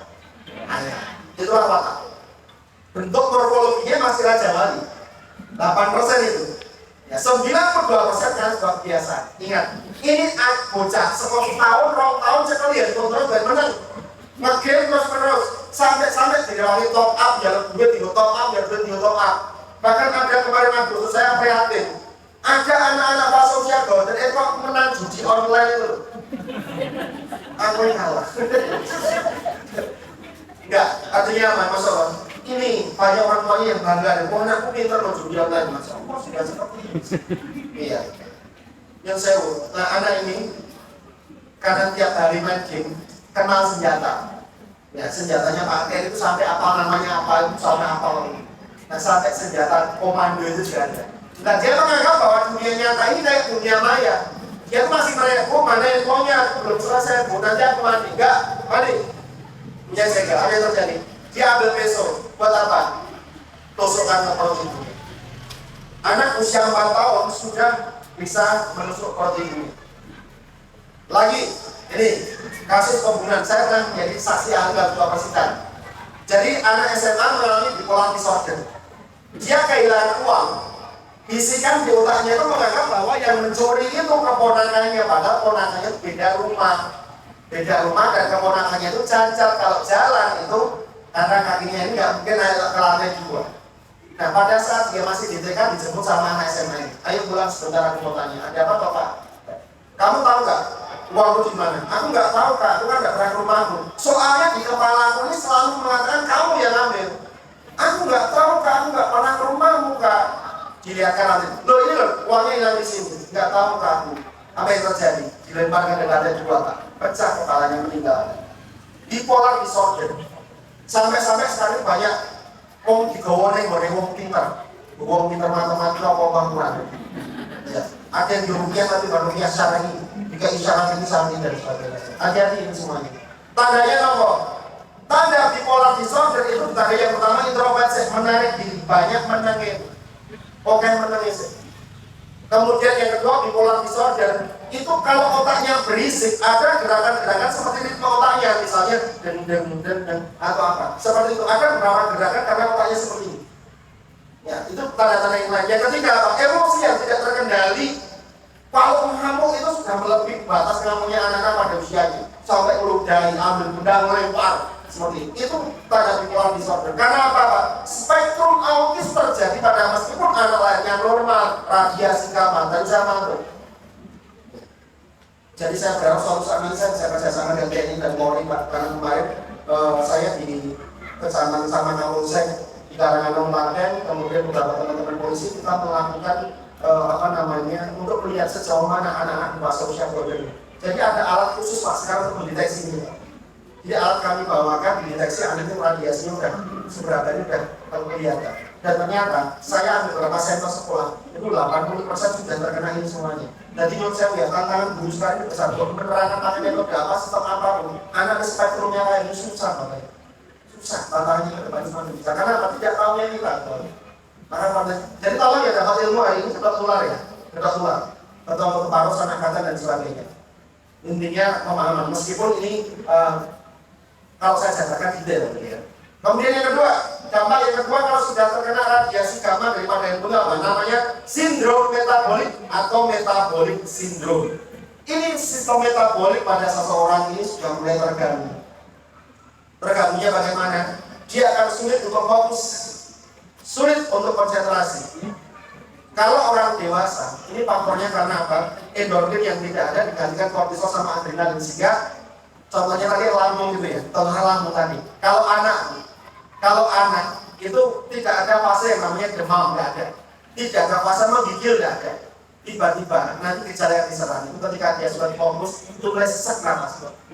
Kalau sudah mulai sesak nafasnya, itu nanti biasanya rata-rata di bawah sudah kelar. Pasien saya sudah ada 2 anak yang meninggal karena sindrom metabolik meninggal. Kemudian menurunnya berat badan. Kemudian pada fase yang lain apa? Nafsu makan tidak ada. Seperti itu. Mual, muntah. Sindrom metabolik pada usia berkembang. Ya, nanti saya akan tanyakan kalau ada waktu di sesi tanya jawab. Waktu saya berkontak, saya dipakai aja kalau nanti masuk di sesi tanya jawab. Gimana? Oke, saya lanjutkan lagi ya. Baik, ini saya ambil 2 contoh aja. Sebenarnya ada 8 dampak, ketika anak kecanduan handphone. Ini sebenarnya materinya workshop itu mungkin saya lebih detail ke sana. Baik, sekarang saya kasih bagaimana tip memberikan nasihat kepada anak. Memberikan nasihat kepada anak, baik itu tentang alkohol, minuman keras, baik itu tentang bullying, baik itu tentang masalah-masalah pada anak itu tipnya apa. Baik, rujukan yang saya gunakan yaitu yang pertama di kitab Sifaul Alil Masail Qadal Imam Ibnu Qayyim radhiyallahu anhu ini yang harus kita pahami. Ya, ingat, didiklah anakmu sudah tingkat peradaban yang konsep. Belum lama ini Bapak Ibu, saya pulang dari kerja itu mendapati kejadian yang membuat saya itu terpukul. Misalnya gini, ada seorang ibu itu nangis di depan ruang ICU. Saya tanya ada apa bu kok nangis? Suami saya. Suaminya kenapa? Hari ini jadwal operasi. Tapi suami saya itu ngamuk, alat medisnya itu dilempari. Singkat cerita, saya masuk ke dalam, saya sama tanya sama dokter anestesi. Kenapa dok? Ini loh, bapak itu sudah sepakat mau operasi kok, tapi tiba-tiba sebabnya saya juga tak tahu. Kemudian saya tanya baik-baik, mau kenapa pak? Katanya siap operasi hari ini. Saya itu siap pak, demi Allah lahir batin untuk operasi. Tapi ada yang ganjel dalam perasaan saya. Apa yang ganjel? Tadi pagi, saya itu telepon anak saya. Anak saya jam 8 saya telepon. Le, gue sama ngajari bapak lah operasi di Noiki. Ngapunten pak, saya sibuk sekali. Saya ada kunjungan kerja selama sebulan. Bapak butuh uang berapa? Saya transfer hari ini. Yang pertama. Anak kedua, seorang pengusaha di Singapura, perempuan, sukses. Dok, iso mulai dok, bapak operasi di Noiki. Ngapunten pak, ada banyak paket yang saya kerjakan. Seandainya saya bisa pulang 1 bulan lagi. Bapak butuh uang berapa? Saya transfer hari ini. Dan yang ketiga, ini paling dekat di Kalimantan tuh. Le, iso boleh kok le, bapak operasi di lagi. Ngapunten Pak, saya harus banyak mengurusi kegiatan ekspor saya dan saya bapak butuh uang berapa? Saya transfer hari ini. Saya tanya ke bapak, apa yang membuat bapak nangis? Pak, pulau ini bukan hutan. Ketika anak saya ceprot, tak gendong, tak kumandangkan kalimat tauhid di telinganya. Harapan saya Pak, anak ini kelak bisa mikul jur, mendem jerutung nabi orang tua. Tapi hari ini apa yang terjadi? Ketika saya berkalang dengan maut, tidak ada satu anak pun yang ada di samping saya. Dan beliau mengatakan apa? Ya, saya merasa gagal dalam mendidik. Ini pukulan telak bagi saya. Ternyata bukan harta, bukan jabatan yang membuat orang tua itu bangga ketika menjadikan segala sesuatu yang tapi akal yang mulia itulah puncak dari semuanya. Kalau urusan dunia, Allah akan berikan yang cara gampang sekali. Ya saya karena waktu saya sudah di break. Ya, ini saya kembalikan pada pembahasan dulu, kita tanya jawab. Silakan. Mau izin saya minum momen? Pak? Yes. Baiklah, kami di sini membuka 3 pertanyaan.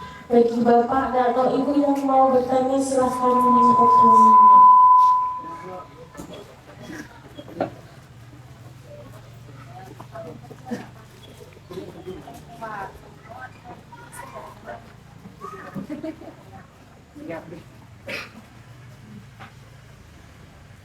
Allah memanfaatkan kalau di rumah sakit bayar orang sakit dan dulu. Makasih Pak. Assalamualaikum warahmatullahi wabarakatuh. Waalaikumsalam warahmatullahi Atas kesempatannya. Temanya, Bapak tadi menyampaikan bahwa ada gejala bipolar dalam anak. Yang mau saya tanyakan, apakah ada terapi atau semacam SOP pola supaya gejala tersebut berkurang atau bisa sembuh? Seperti itu aja. Terima kasih. Assalamualaikum warahmatullahi wabarakatuh. Kalian 2 penanya lagi.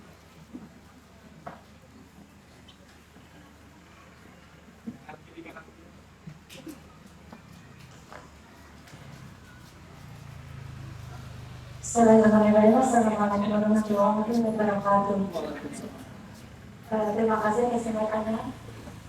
Kalau kita berbicara mengenai ilmu parenting, sepertinya dari suku sampai suku lagi nggak banyak selesai ya Pak ya. Apalagi hal-hal semacam ini. Saya berterima kasih di sini sebagai orang awam menjadi lebih paham mengenai gimana kita sebagai orang tua untuk meminimalisir hal-hal negatif yang masuk ke diri anak kita. Seperti contohnya mungkin yang menjadi tema hari ini adalah mendidik dengan hati di era digital. Yang akan saya tanyakan di sini Pak, upaya preventif dan represif seperti apakah yang akan kita lakukan untuk mencegah hal-hal yang negatif yang akan mempengaruhi kepada anak-anak. Mungkin itu saja. Terima kasih. Assalamualaikum warahmatullahi wabarakatuh.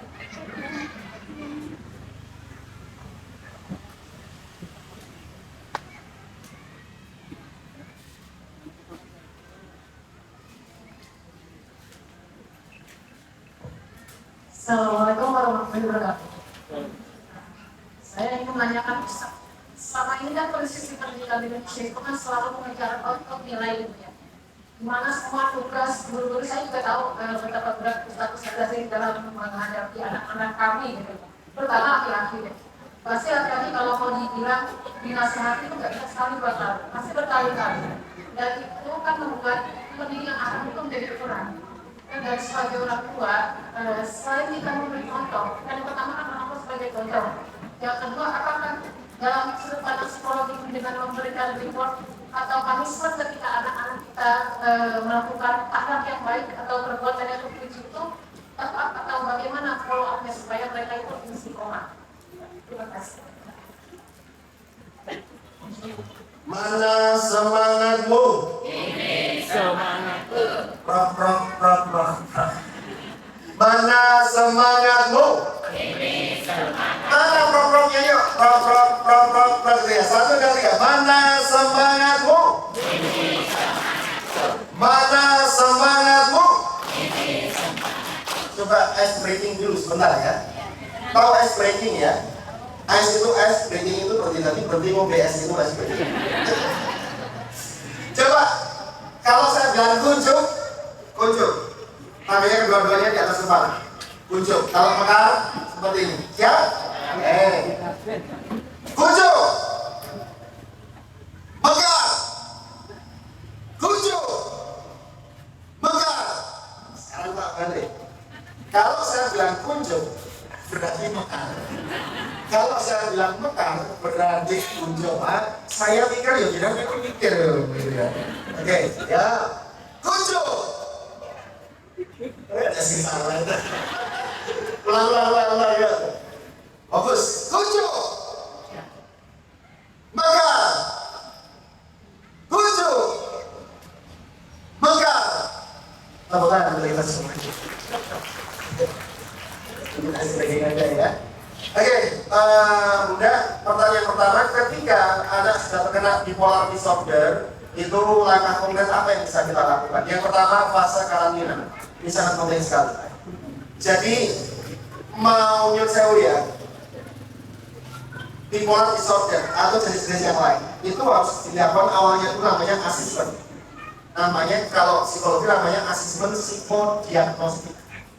Jadi, anak akan diukur apakah dia sudah termasuk kategori kecanduan atau belum, atau kategori, karena bipolar disorder itu sumbernya tidak hanya dari handphone. Hati-hati, bipolar disorder itu sumbernya satu, pemecahan kromosom yang tidak sempurna itu bisa jadi. Jadi ketika sel telur ketemu sama sperma, ini ada beberapa unsur genetik yang mempengaruhi, di situ juga bisa mengarah kepada bipolar disorder. Yang kedua, bipolar disorder itu juga bisa dipengaruhi karena pola asuh. Tuntutan yang berlebihan kepada anak dengan menanamkan target-target sehingga anak tidak kuasa menangani semuanya, perkara yang menjadikan dia itu kayak ngomong sendiri.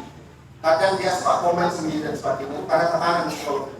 Tapi saat ini inilah yang memperparah keadaan karena tidak tahunya orang tua faktor X di luar faktor tubuh itu juga berpengaruh di situ karena ini. Sehingga kalau sudah dikatakan, oh ini ternyata sudah mengalami bipolar disorder, kemudian langkah yang pertama 1 bulan itu kita karantina bukan berarti tidak dibawakan atau tidak, itu dalam pengawasan khusus kemudian akan dilakukan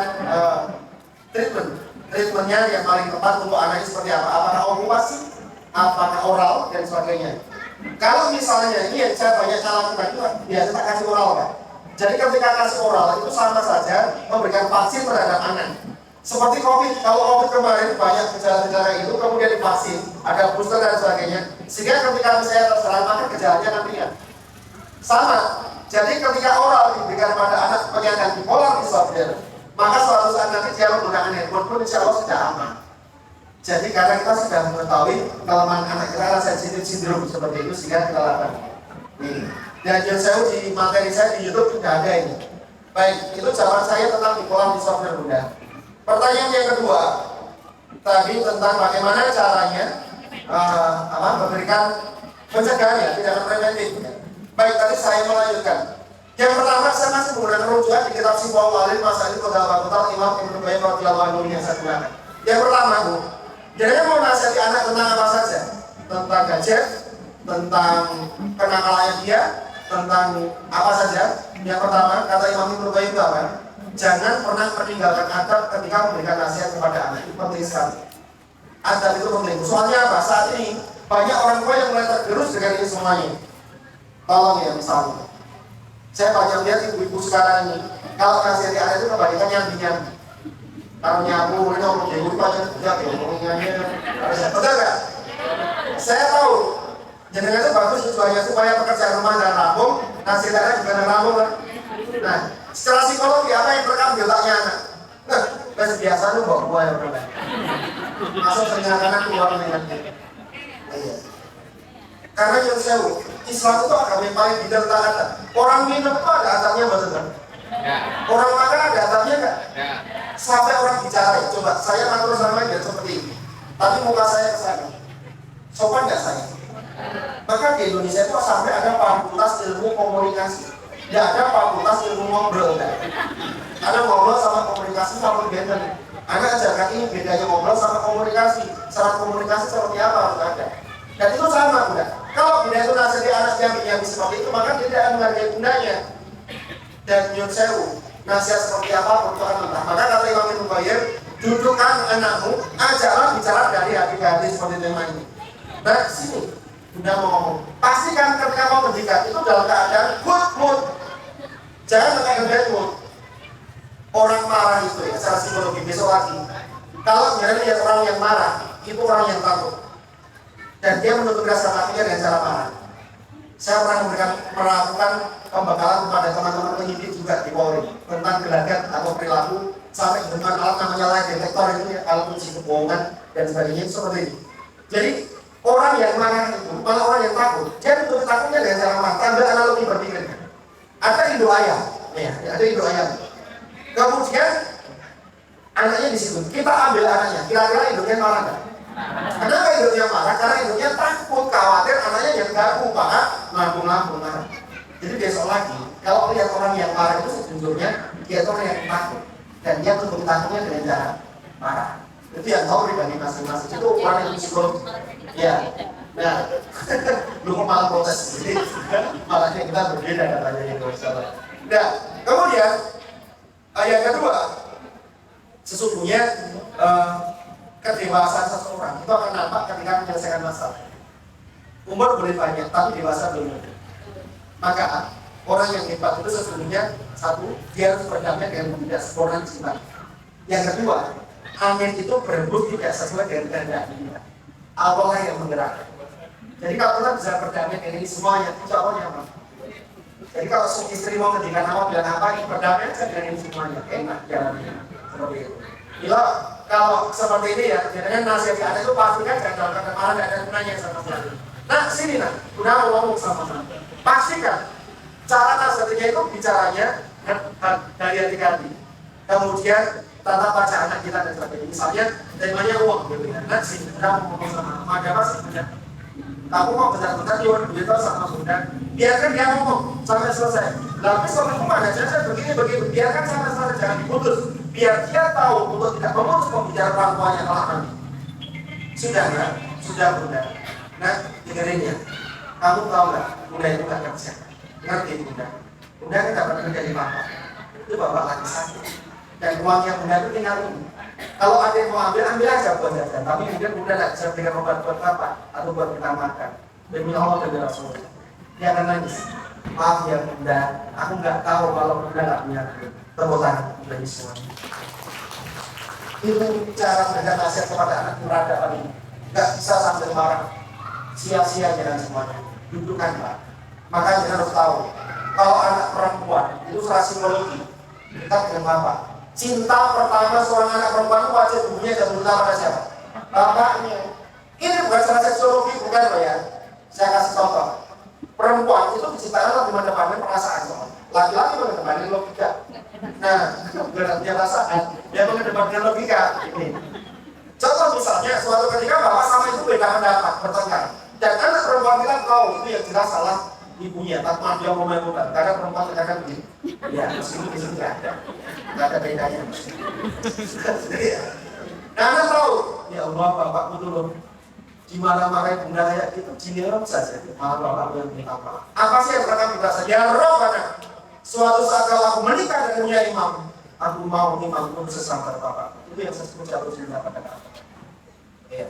Tapi kalau seorang laki-laki di depan anak perempuan, dia menggunakan tangan memukul ibunya anak perempuan, atau bahkan menalak ibunya anak perempuan dan anak perempuan tahu, jatuhlah kehormatan seorang bapak. Pegang kata-kata saya.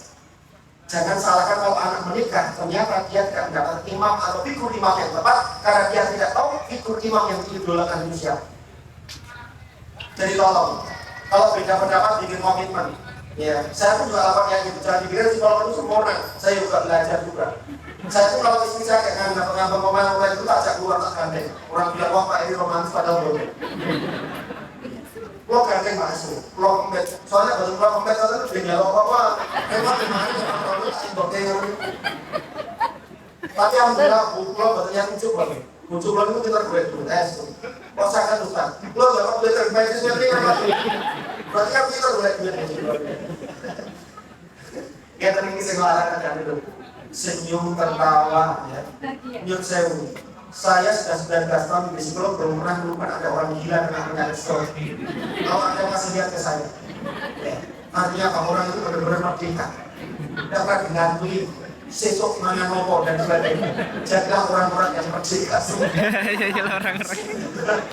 Iya. Sebenarnya bahagia itu kan sederhana kok. Dari mindset kita. Coba tak kasih contoh ya, simpel contoh bahagia. Saya punya snack ini. Ya, saya bisa saja makan snack ini di sini. Tapi saya teringat sama anak-anak saya di rumah, kok kayaknya roti ini setengahnya anak. Bahagia mana? Saya makan roti ini di sini, aku tak kasih sama anak di rumah.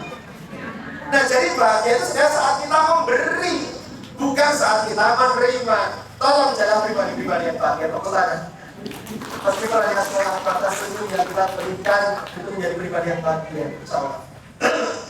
Dan terus yang pertama itu, tunjukkan anak bicara negatif ini dan berdebatnya mau bicara tentang uang, handphone mau apa saja caranya seperti itu tunjukkan.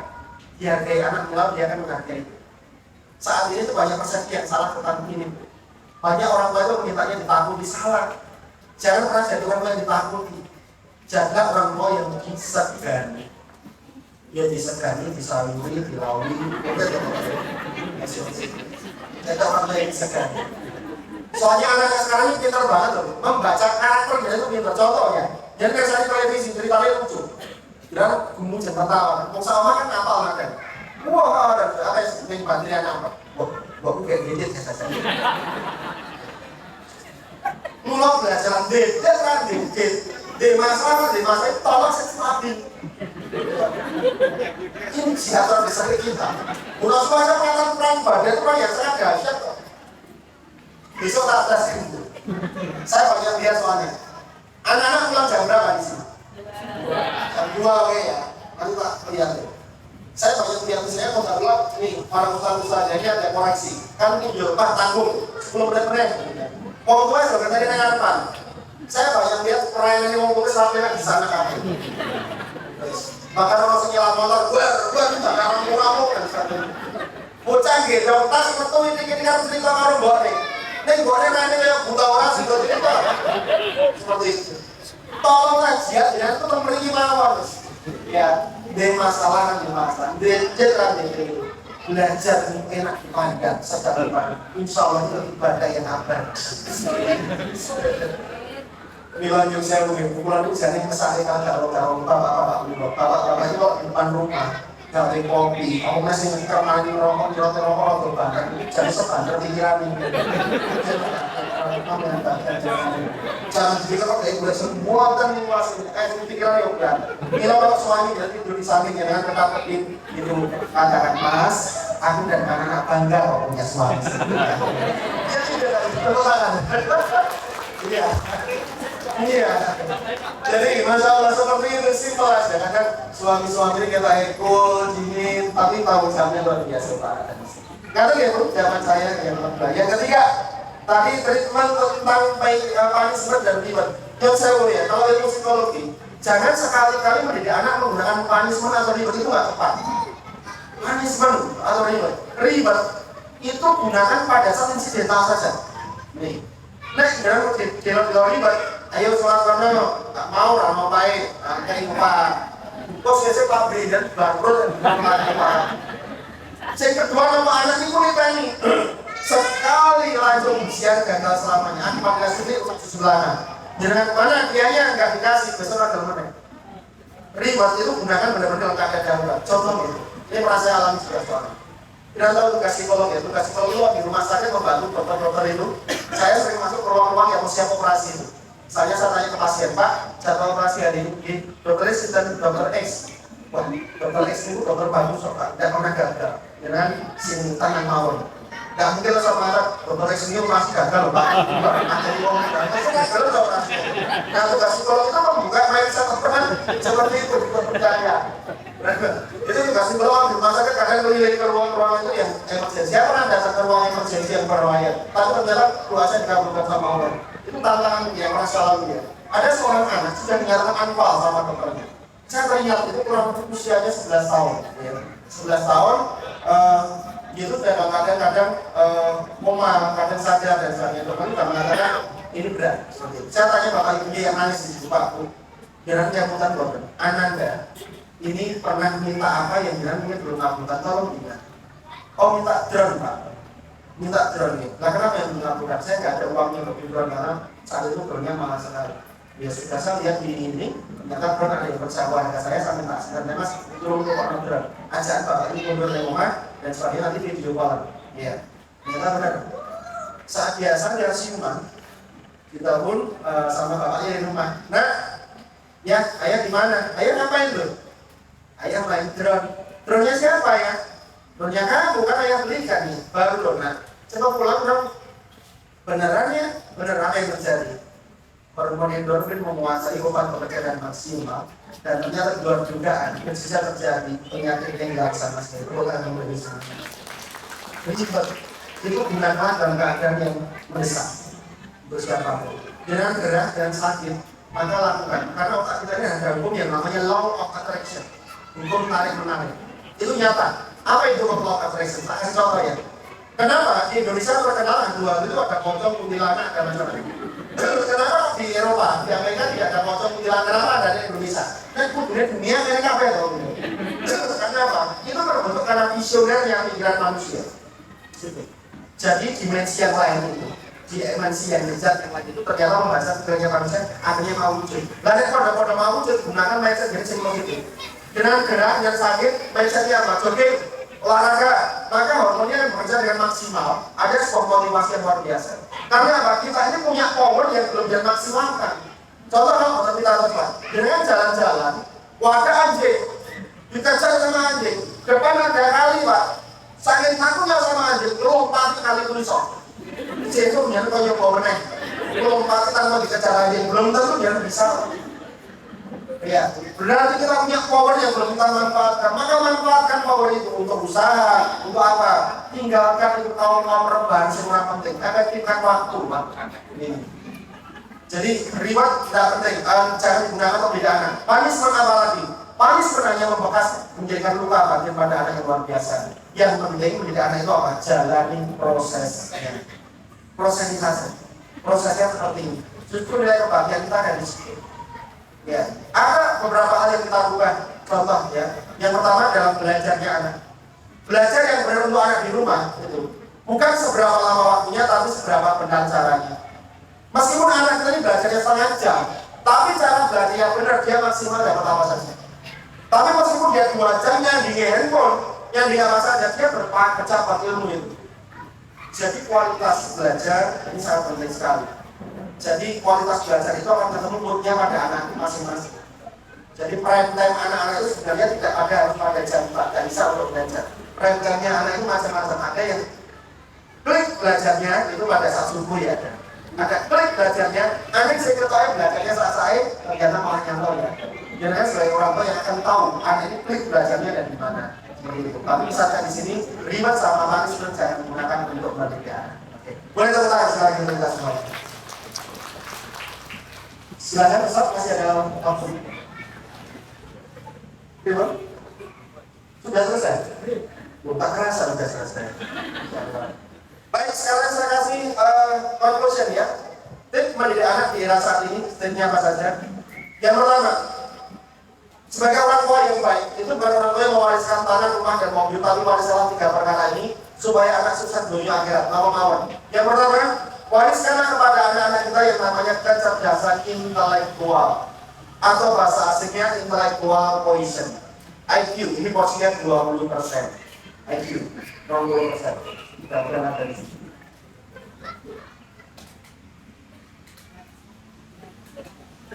Ya, 20%. Kecerdasan intelektual. Nomor itu, sekolahnya anak Pak.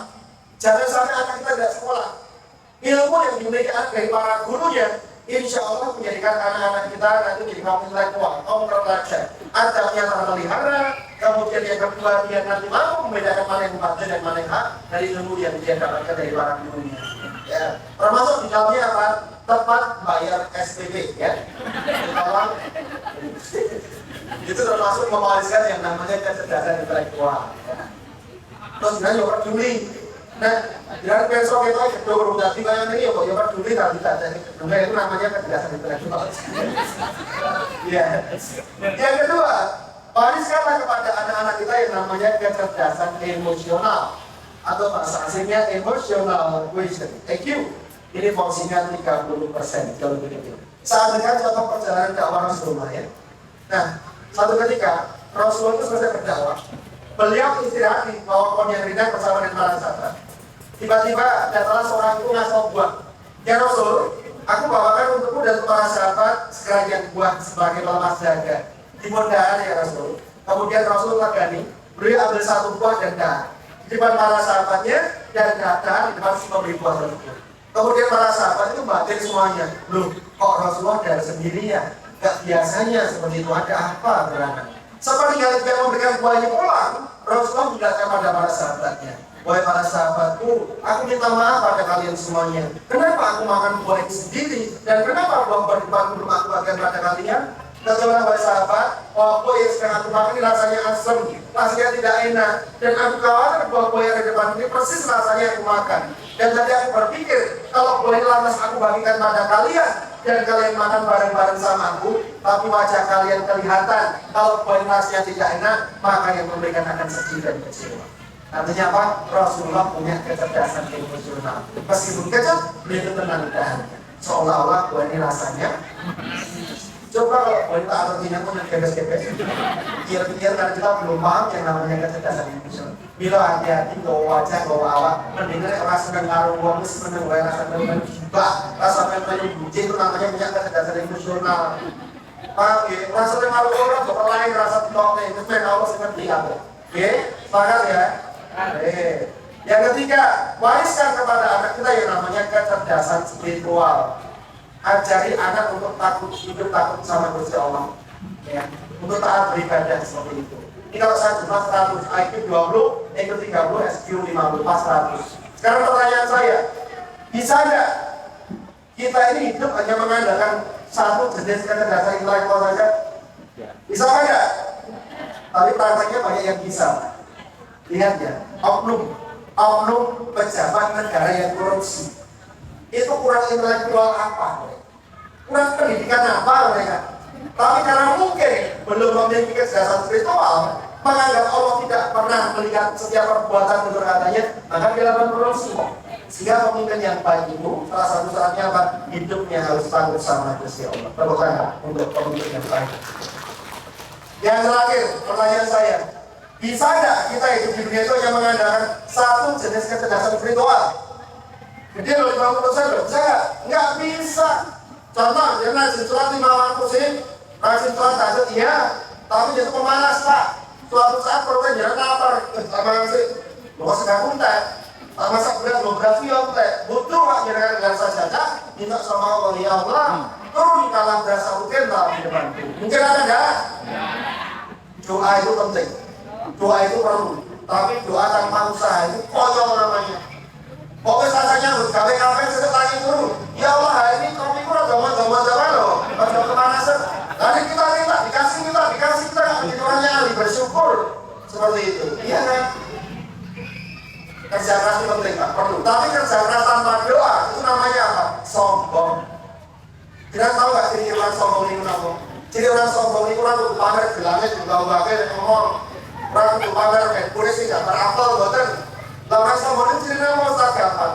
Dia tidak pernah meletakkan keningnya untuk sujud di hadapan Allah, itu sebuah kesombongan. Maka jangan saya sama ini, ayo kita pengibadah.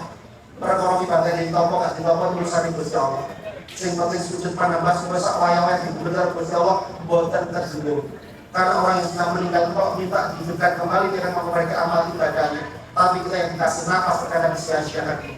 Ayo Bapak Ibu, ajari anak mulai dari paruh hari ini ubah diri kita terlebih dahulu. Karena apa orang tua itu benda, anak itu bayangannya. Jangan pernah menuntut bayangannya lu sementara bendanya bengkok. Jangan dawi anak sholat yang mempunyai anak dalam sholat. Jangan dawi anak untuk melakukan hal yang baik, tapi orang tuanya gak ada pecandu minuman keras dan sebagai tolong. Jadilah teladan yang baik atau contoh yang baik kepada kita. Allahumma amin. Sayang sekali karena waktu yang harus memisahkan kita. Mudah-mudahan di next time lain waktu kita bisa menyambung episode kita. Mari kita tutup dengan berdoa bersama. Mudah-mudahan Allah ijabah doa kita dan apa yang kita lakukan hari ini dan yang terbaik untuk berubah semuanya. Ya, saya akan kasih ini ya. Kalau matikan kemudian nyalakan lagi ada suara yang saya buatkan memberitakan. Bapak Ibu, sama semuanya tolong tinggalkan sejenak beban pikiran kita karena kita akan masuk ke alam nyasar supaya batin kita tenang. Ya, fokus dan konsentrasi. Masuk lagi ke dalam lagi, pejamkan mata. Baik.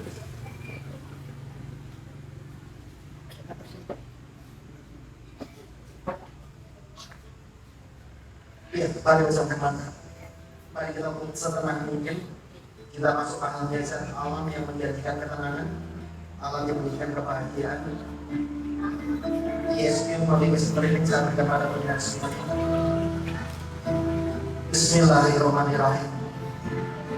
Tuhai setiap menatap, setiap melihat, Kau yang bisa membaca isi hati dan pikiran kami. Ya Rahman, Ya Rahim, hari ini kami bersyukur karena perjalanan panjang usia kami saling berhenti sejenak untuk merefleksi muasabah tentang apa yang sudah kami lalui. Mungkin selama kemarin ketika kami menjadi anak dari orang tua kami pernah durhaka kepada orang tua kami, tolong ampuni kesalahan-kesalahan kami. Dan jika kami menjadi suami, mungkin pernah mengkhianati pasangan kami, tolong ampuni kesalahan kami. Dan mungkin sebagai istri kami tidak berbakti pada suami, tolong ampuni kesalahan kami. Tolong ya Allah, pada saat kami berpuasa lagi, jadikan segala sesuatu menjadi lebih baik lagi. Kami hanya mohon jadikanlah anak-anak kami di anak yang soleh dan solehah yang telah doa mereka akan kami nyatakan supaya kami telah terselamatkan anak doa mereka, anak yang mubarak dan solehun. Dan ya Allah ya Rabb, kami juga doakan pasangan kami masing-masing selalu setia, kemudian takut hidupnya kepadamu, beribadah, barokah dalam hidup rumah tangga kami. Dan ya Allah, jadikan rumah kami sebagai surga kami, baik di nanti tempat kami tertawa, bersyukur, beribadah bersama-sama. Bahkan kalau kami boleh mohon ya Allah, kumpulkanlah di surga kelak nanti dengan orang-orang yang kami sayangi. Dan ya Allah, kami juga doakan siapapun di tempat ini akan terpisah dengan pasangannya karena perceraian, karena perselingkuhan atau apapun masalah mereka, kuatkan hati mereka dan tidak mengulangi kesalahannya lagi ya Allah demi anak-anak mereka. Dan jika di antara kami kemarin yang sudah terpisah karena maut, apakah mungkin pasangan kami yang sudah mendahului kami atau bapak atau ibu kami yang sudah mendahului kami, tolong ya Allah berikanlah tempat yang sejuk, tempat yang indah, tempat yang terbaik di sisimu.